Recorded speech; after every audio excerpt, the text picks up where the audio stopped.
Outstanding effort again. We're busting ours to kick yours.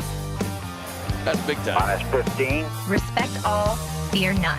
Oh, did he belt that one? Intensity is not a perfume. It was a no-doubter. 5, 4, 3, 2, 1.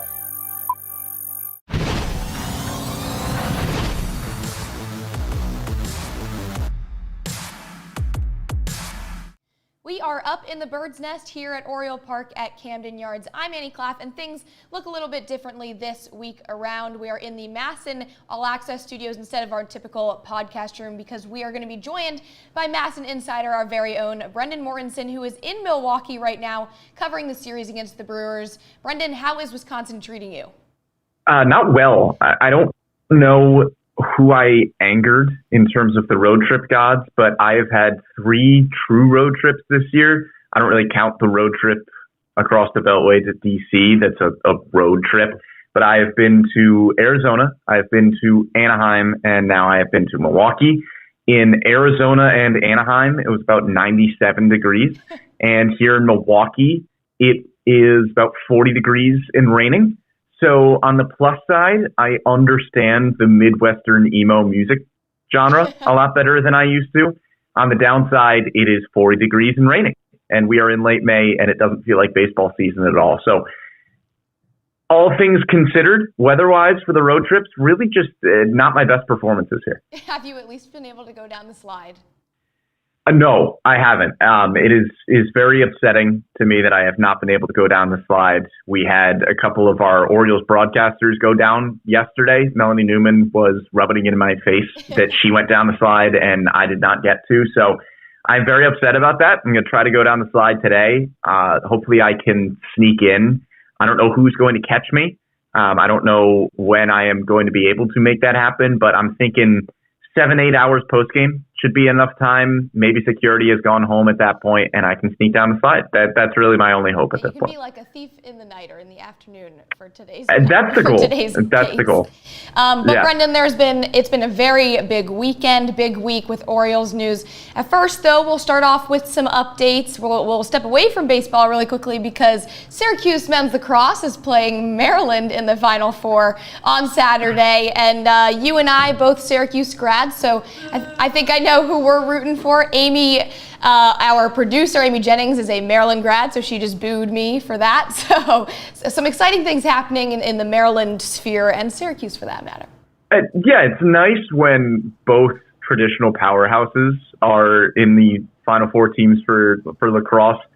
It's going to be a lot of bragging rights up for grabs. There are too many people in that warehouse that are rooting for Maryland men's lacrosse. There are probably, I don't know, most of our listening audience that is rooting for Maryland men's lacrosse in that matchup, but we are going to stand in solidarity for Joey Spallina and the fellas. Yes, we are.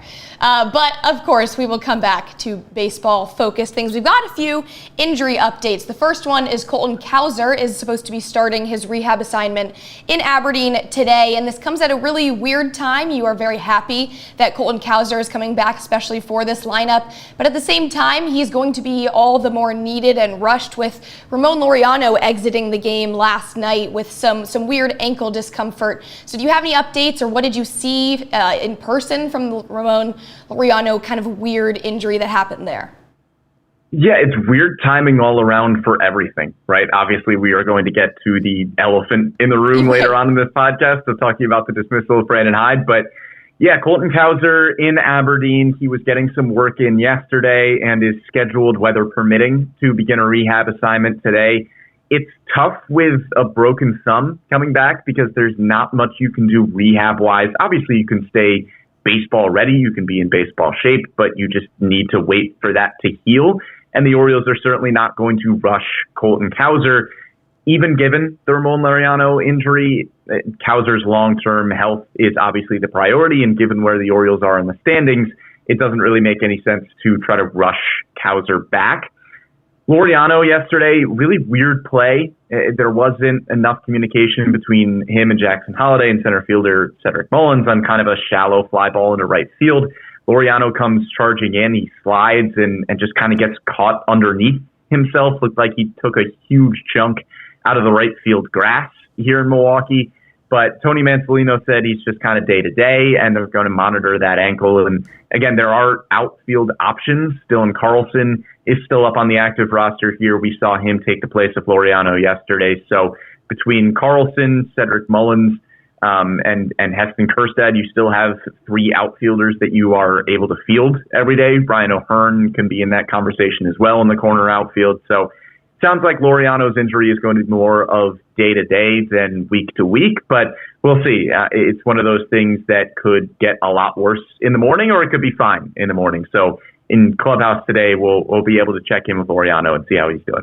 And you can tune in to Brendan's updates on X for that when he comes into the clubhouse and gives us those. But it hurts a lot too for Ramon Laureano because he is leading this offense right now. It's a struggling offense, there's no doubt about that, but he is one of those guys that is kind of leading the charge in that sense along with Jackson Holliday. But the Orioles went 1 for 7 with runners in scoring position. Another update is Jordan Westburg. Mike Elias said yesterday to the media that he does not want to announce a return date. Probably not at the end of this month, but hoping for early next month. And he will help a lot for those late chances and high kind of runners in scoring position opportunities. Yeah, Jordan Westburg is a clutch, high leverage guy. We've talked about it a lot on this podcast where his numbers were outstanding last year with runners in scoring position. And if you are looking for one singular guy that could be a huge boost in that category, Westburg probably is that guy. Hamstrings are just weird, and sometimes they are really finicky where it's a short injury sometimes, and other times it just lingers and stays with you. So for Jordan Westburg, it sounds like he's had a few setbacks in his recovery from injury. We thought this was maybe just going to be a minimum stay on the injured list when Jordan Westburg first appeared there, but it's just kind of lingered, and the hamstring injury has stuck with him. So it sounds like, as you said, Mike Elias said, they are hoping for early next month, probably not the end of this month. So maybe within the span of a few weeks, you could have the returns of Colton Cowser and Jordan Westburg, which, obviously would be a big boost, hopefully in the win and loss column, and it would just be a big boost in this clubhouse as well. Those are 2 really, really important guys. And for a clubhouse that is having a hard time finding an identity and needs to get things back on track, both, internally in the clubhouse and on the field, Cowser and Jordan Westburg are 2 really, really important pieces for that. Yeah, and another piece that is nearing his return, I'll mention these too quickly because we do have a bigger and more important things to talk about, but Andrew Kittredge is a guy that is in Milwaukee right now. He had completed his rehab assignment in Norfolk, and he did really well coming off of 3 consecutive outings with a scoreless inning in each. So he is nearing his return, and it'll be big to get him back for this bullpen that is very taxed and getting used heavily. The second update is Kyle Gibson has been released. There's no surprise there that he has struggled throughout this season, and Elias kind of knew that he was taking a risk in signing Gibson because he did not have a spring training, and there was no spring to be able to account for him.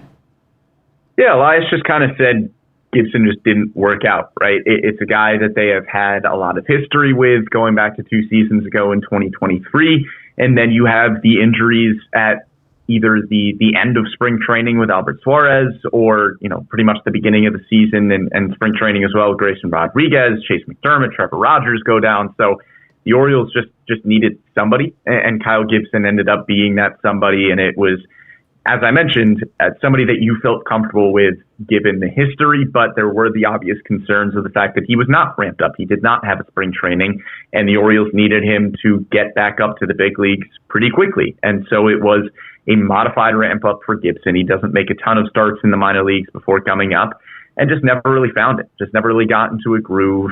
And that happens when you do not have your typical ramp up period. And Gibson also, nearing the end of his career, the stuff was not looking the same as it has looked for Kyle Gibson in the past. And so it just didn't work out. It wasn't a super long leash for Kyle Gibson. He only makes 4 starts in an Orioles uniform this season, but the Orioles took a risk there. They needed somebody in the starting rotation. Gibson, they knew what he brought from a clubhouse perspective. They knew that would at least be a plus as well. Just unfortunately wasn't a plus on the field for them. And then Kittredge, like you mentioned, we're just kind of in wait and see mode in terms of when Kittredge is actually activated. he is in Milwaukee, like you said. He's working with trainers.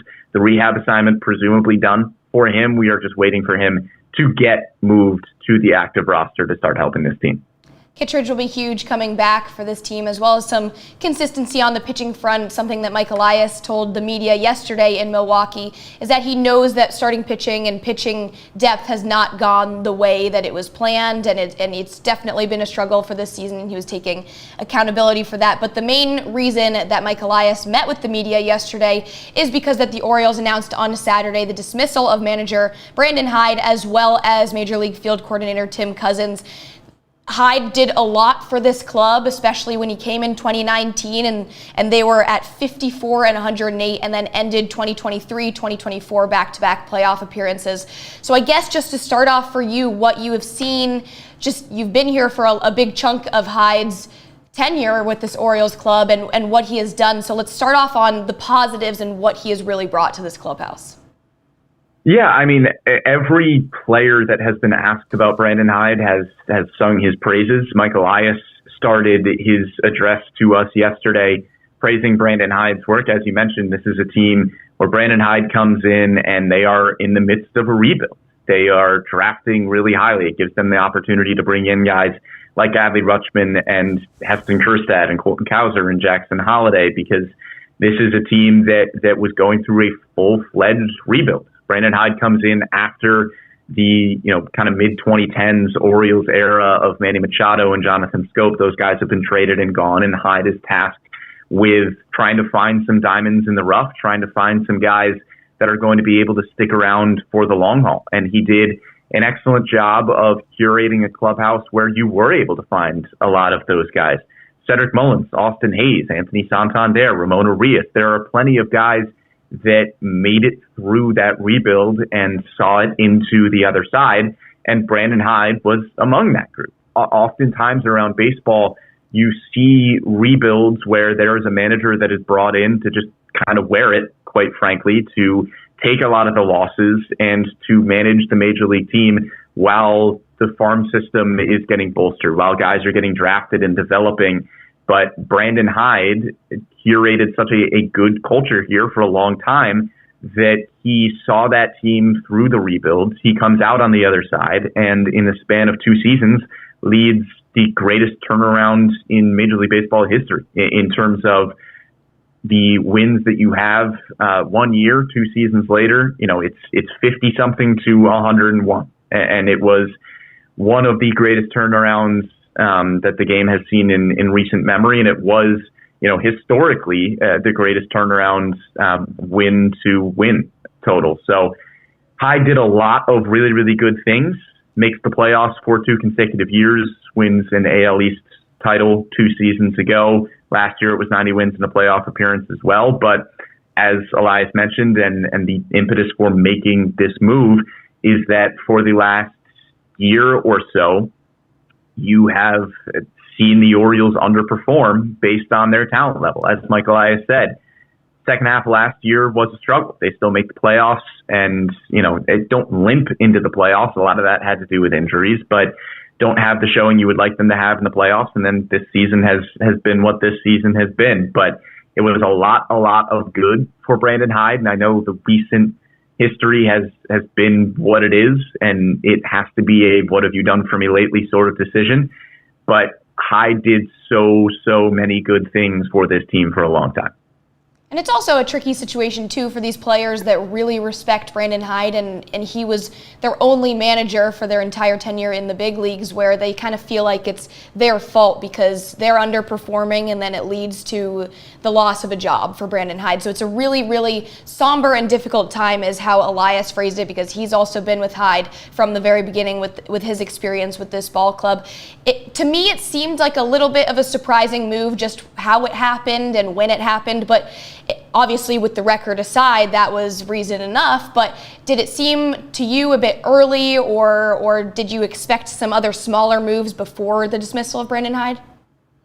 Well, I think it was a surprising move for everybody, just given the circumstances of this team, right? I think even if you were the harshest critic of the Orioles offseason, maybe you could have said, hey, they're not going to make the playoffs or they're not going to win 95 games like many others have predicted. But I don't think even the harshest critics of what this Orioles team did in the offseason would see them having a floor of where they are in the standings at this point. And Elias said as much yesterday, where it was really a shock to see the team playing the way that they are at the beginning of this season. But in terms of the timing of the move, Elias basically said, there's not a moment when a move like this, you know that this has to happen, right? You don't decide that Brandon Hyde needs to go because of one game or one series. It's something that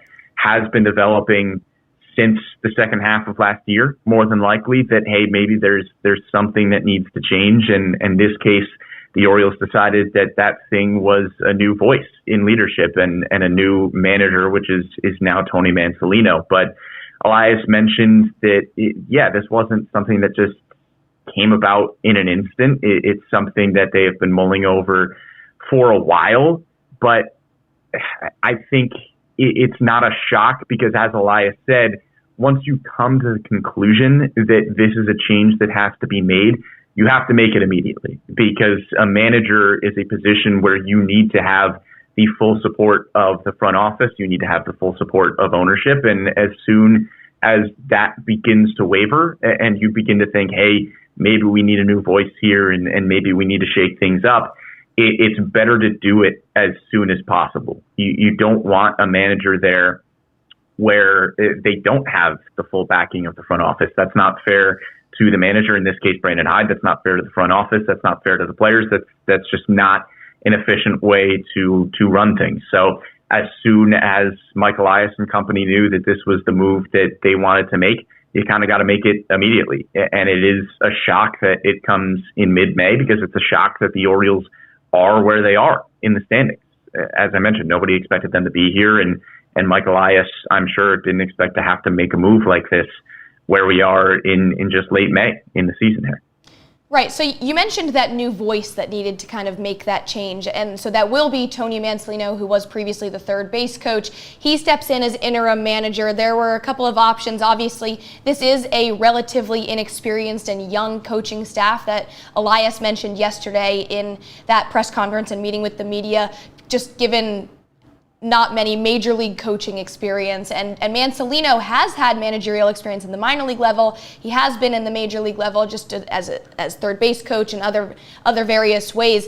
Is it surprising to you that Mansolino got the call? I know some other names have been thrown out there on social media like Buck Britton, but he had just gotten up to the major leagues. So with Mansolino, he's also earned a lot of respect from a lot of these players, especially the position players, and everyone had said that what Mansolino brings is the energy, and that's what everyone was saying when it happened. So I guess to you, what can Mansolino bring to these guys and kind of cause a shift? Yeah, for your first question there, I don't know if I was completely surprised that it was Mansolino. I think, as you mentioned, he's probably not the name that was thrown out a lot, and considering Robinson Chirinos was serving as the bench coach, and we know Buck Britton has had so much success as a minor league manager in this organization, so maybe he was somebody that the Orioles could have looked at. But it was the combination of having past managerial experience for Mansolino in the minor leagues. As he mentioned, he was a manager as recently as 2019. He was the AAA manager in the Cleveland organization, and then he has major league experience as well as a major league coach. Robinson Chirinos and Buck Britton are both new to major league coaching. And so Tony Mansolino gets the nod as somebody who combines the past managerial experience with some major league coaching experience. It's interesting because there has been so much success with this coaching staff that, we've heard from guys like Dean Kramer who said, yeah, they really could have picked anybody on this coaching staff and we would have felt good about it. Kramer said specifically, Manso's one of my favorite guys. Like he knows how to tell it like it is sometimes, and he knows how to keep things loose. Mansolino's a very intelligent guy. As you mentioned, he brings a lot of energy. And so I think he is a good pick to try to get this clubhouse back where it needs to be, right? You can say whatever you want to about where this team currently stands in the wins and losses. We are kind of running out of historical precedents to say, hey, a team in the past started with this record and they still made the playoffs, and a team in the past started with this record and they still won the World Series. That clock is dwindling a little bit, and the Orioles would really need a heck of a turnaround to get things back on track. Mike Elias did say, they are not giving up on this season. We are still in late May. They have the talent, especially on the offensive side, where it wouldn't be a complete shock to see this team rattle off a bunch of wins in a row at this point. It would be about as equally shocking as how poorly this team has started to begin the season, right? Because it is largely the same lineup and a lot of the same team that won 101 games 2 years ago, that won 90-plus games a season ago. So I don't think anybody in that clubhouse is giving up on the notion that they could rattle off a bunch of wins in a row. They have the ability to do that. And I think Mansolino is just really trying to instill that culture and maintain optimism and try to carry forth the good things that this coaching staff has shown that they have been able to do over the past few seasons. So it's a weird situation all around. I don't think you can say that Tony Mansolino is going to bring something completely and utterly different to this clubhouse, because he did learn how to be a major league coach under Brandon Hyde. He has been with a lot of these coaches throughout his Orioles tenure. And again, this coaching staff has done a lot of things well. If they didn't, they wouldn't have won 90-plus games last year. So there is kind of a sense of not needing to reinvent the wheel based on the amount of success that you've had over the last 2 years. But obviously, given where the record is this season, something needs to change, right? So it's hard to say exactly what Mansolino will do really differently. I think we will see some different lineups. We've already seen some different lineups where Mansolino is juggling the information that you get analytically versus just kind of the human feel of the game and how guys are trending and things like that. So I think there will be changes and there will be differences, but it's hard to say exactly what those will be. And I think Mansolino is still figuring it out as well. He's still getting his feet under him. He hasn't been in this role for, more than a few days at this point. So everything is still very fresh and very new. Right, and it's a really difficult time for Mansolino to step into this position. He told the media, I think after the first game that he stepped in as interim manager, that this is not a good thing. There's a lot of emotions right now. It is not a good thing, and I don't see it as positive that I get this opportunity. He also credited Brandon Hyde a lot, like you mentioned, that he brought Mansolino up from the minors and gave him that opportunity. So there was a lot of credit going towards Hyde there. They were good friends, spent a number of years together. So it's a really odd time for Mansolino to be looking at this as career advancement for himself, but at the same time, you're inheriting a team that's 15 and 31, 32, where it's going to be tough to turn around and settle in and then also earn trust in this new role. Yeah, and I think the coaching staff has a lot of trust of the players, right? This is, as I mentioned, a coaching staff that has had a lot of success with these players over the past few seasons. And every player has vocalized that they think Tony Mansolino is a great guy to step into this new role that, as I mentioned, they would have been comfortable with a lot of guys on this coaching staff stepping into that role. But the culture and instilling that confidence and trust that this can still be a winning baseball team is going to be huge, right? Because Mike Elias is talking to us yesterday. Yeah, you can say what you want about some of the offseason moves, especially on the pitching front. Mike Elias took responsibility for the fact that the starting pitching has not been where it needs to be for this to be a winning team this year. And Elias said, yeah, that's a lot of roster construction, but this lineup, as Elias mentioned, it was one that was praised throughout baseball, throughout the offseason. It has been throughout the last few seasons. This is a team where even if the starting pitching was not outstanding, you thought the lineup would carry them, because this has been a top 5 lineup in the game over the past few seasons. And you have a lot of the young guys, Gunnar Henderson, Adley Rutschman, obviously Jordan Westbrook and Colton Cowser are injured and so not really a part of that conversation, but Heston Kjerstad, you can throw in there as well. Ryan Mountcastle has been struggling. There are a lot of this young core of position players that are just not playing up to their potential. I mean, a lot of these guys it's one of the worst seasons that they've had as a big leaguer, and that's really far from what you were expecting these guys to do. I mean, 2 seasons ago, the best player on your team was 21 years old, and now he's 23, and he's not putting up the same numbers that he did 2 seasons ago. Adley Rutschman is the same way, where he continues to progress in his major league career age-wise, but the numbers are going in the opposite direction. And so I think probably the biggest thing that you are looking at from Tony Mansolino in this new role is, okay, the standings are what they are at this point, right? The roster moves in the offseason have been made, and right now you are just kind of wearing that, and Mike Elias is wearing that. But can you get this young core of position players, especially, back to their full potential? Can you get them back to playing at the level that they are capable of playing at? Because if you're not able to do that, this team has a very different outlook going forward, right? We know who Gunnar Henderson and Adley Rutschman can be, especially. Those 2 guys are the franchise cornerstones, and we have seen them play outstanding baseball. Those are 2 players that are perennial top 10 AL MVP type of guys, and you need to get them back to that. You need to see more development from Heston Kjerstad, from guys like Kobe Mayo, who are, I'm sure probably going to get an extended look at the big league level at some point here relatively soon. You need to establish that culture, especially with the young core, reestablish that culture there where they were playing loose, they were playing free, they were playing fun baseball, they were playing a winning brand of baseball, because that is, at least in my mind, priority number 1. At this point, the wins and losses are going to be what they're going to be, but can you get the young core back to playing a brand of baseball where they could, come back down the line and start winning a bunch of games next season, right? Like, you need to reestablish and find what that group has the ability to be, because we've seen it before and we need to see it again now.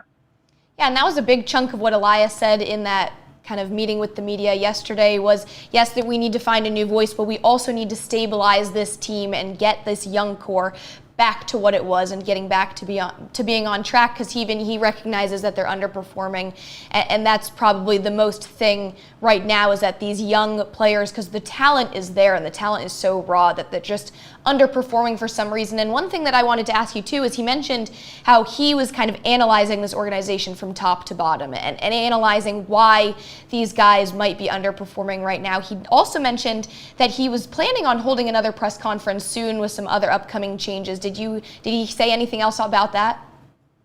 Yeah, I mean, I think it is just kind of looking into every aspect of the organization, right? It's when you have a season like this that is so unexpected and it is so shocking to everybody internally, to most people externally as well, you need to really do a full analysis. And obviously, given where the record is at this point, the first decision made was that, hey, we need a new voice in the manager, in Brandon Hyde, now being Tony Mansolino, in that role. So that was the first move there, but they are far from done making changes. I think some of those changes, like you mentioned, maybe we'll hear about from Mike Elias the next time that we hear from him.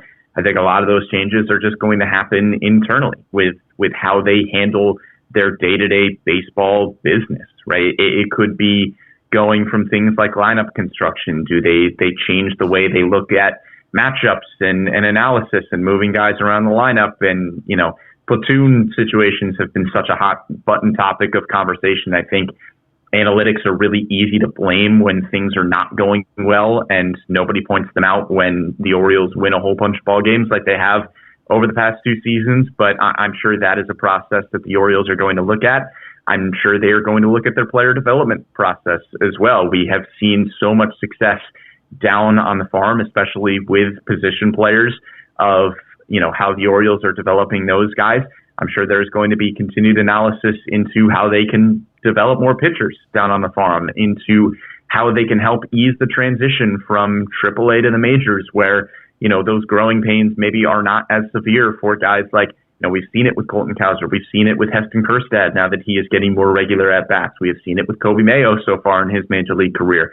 How can you help those guys get off to a bit more of a running start when they get called up to the major leagues. So there are plenty of things that have played into the season that we have seen so far from these guys. And I think we will hear about some of those changes from Mike Elias. Maybe we'll see those changes. Maybe they will be visible. Tony Mansolino is going to make changes as well. But I think a lot of those things are going to happen behind the scenes, and they may be things that we don't see the fruits of for a while. But the Orioles need to make some changes, right? This is not where they want to be. Mike Elias mentioned that he is incredibly disappointed, and this is not up to his standard, not up to anybody's standard of where this Orioles team should be at this point. So a lot of things are going to get changed. Yeah, and hopefully it kind of sparks like a wake-up call for this club, just top to bottom, everything of okay, what kind of new energy can we bring? What kind of new voices can we bring in? So hopefully that it's a bit of a wake-up call for the rough start of the 2025 season to future on. But that's all the questions I have for you, Brendan. Is there anything else you want to add, because this is such a major piece of club history? Yeah, I mean, I think just kind of echoing the sentiments of Mike Elias yesterday, it's important to emphasize just how good Brandon Hyde has been for this organization over the past few seasons. I know the record has been what it has been to begin this year, and in the second half of last season, there's a lot of revisionist history going on with Brandon Hyde. This was a darn good manager who led this team to 101 wins. This was a manager of the year. You could argue should have been a two-time manager of the year based on what this team had been able to do in seasons past. And so I don't want to be revisionist with the kind of guy and the kind of manager that Brandon Hyde has been. Every single player has, stood up for the kind of guy that he was and the kind of manager that he was. And at the same time, it makes sense, given the beginning of the season, to say, okay, something's got to change, right? And so Tony Mansolino steps in as that new voice. It's been nothing but great interactions with Tony so far for his first few games at home against the Nationals, which were an absolute whirlwind, and still trying to catch his breath a little bit as, he had his first fresh series here in Milwaukee, still getting his feet under him. It's a very young coaching staff without a ton of major league experience. So they're all trying to navigate this and to figure this out. It's a tough situation that nobody wanted to be in. Nobody wanted to be in the situation where Brandon Hyde is dismissed, where Tony Mansolino has to step in. As you mentioned, Tony Mansolino did not want to be in this position where he is the interim manager. Yeah, it's a promotion, right? He is stepping into a new big role for him.